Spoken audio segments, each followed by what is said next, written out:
Hi, welcome back to the Huddle. I'm Ruth Lang here with sports editor Mike Brown, and we got some exciting news for the Review area basketball fans. We have our first team in a decade for the Review area to be heading to Columbus for the state tournament action. It's really an exciting time, Ruth. I mean, it happens so rare in our area. In my 35 years here, we only had 3 boys teams, and in the Review area history, we've only had 7 boys basketball teams ever make it to state. So, and like you said, this is the first team in a decade.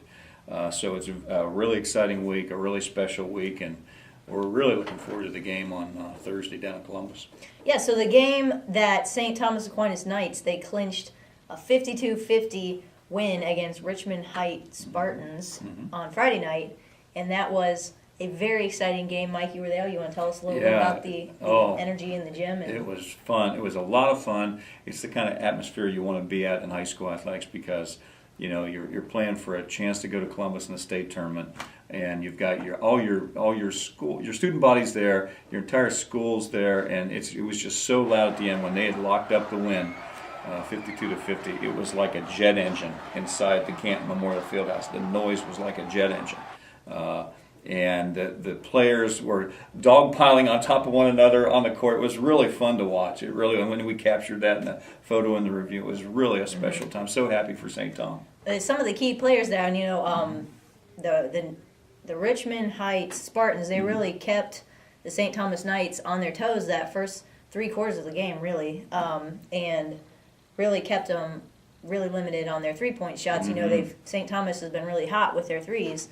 They were only able to sink 6 out of 21 for the whole game, but that was one better than Richmond Heights, which only sunk 5 out of their 15 attempts for that. So that turned out to be enough to keep them ahead. But we also had one of St. Thomas's players fouled out, and some other key players. Right, Jacob Paul had a great game for St. Tom because St. Tom's usual leading scorer, you know, drew like double teams all night, and they were able to hold him in check for the most part.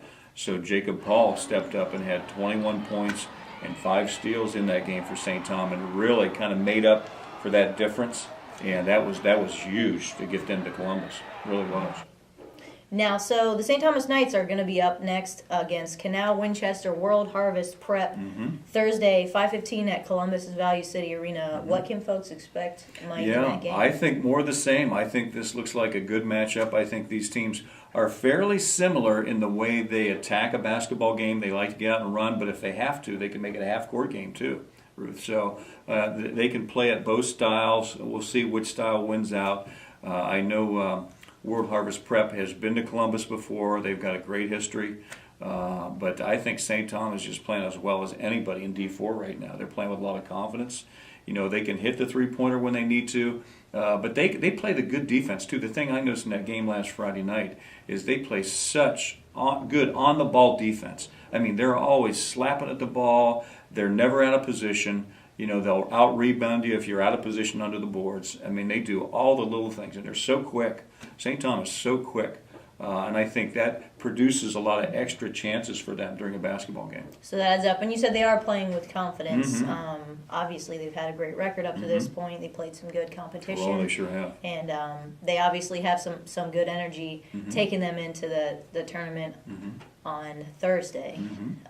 But the review will be there. We'll be covering that on Twitter with some tweets, All Rev Sports, also online, www.the-review.com, and in print as always. Stay tuned next week and we'll have a little bit of a wrap-up for you.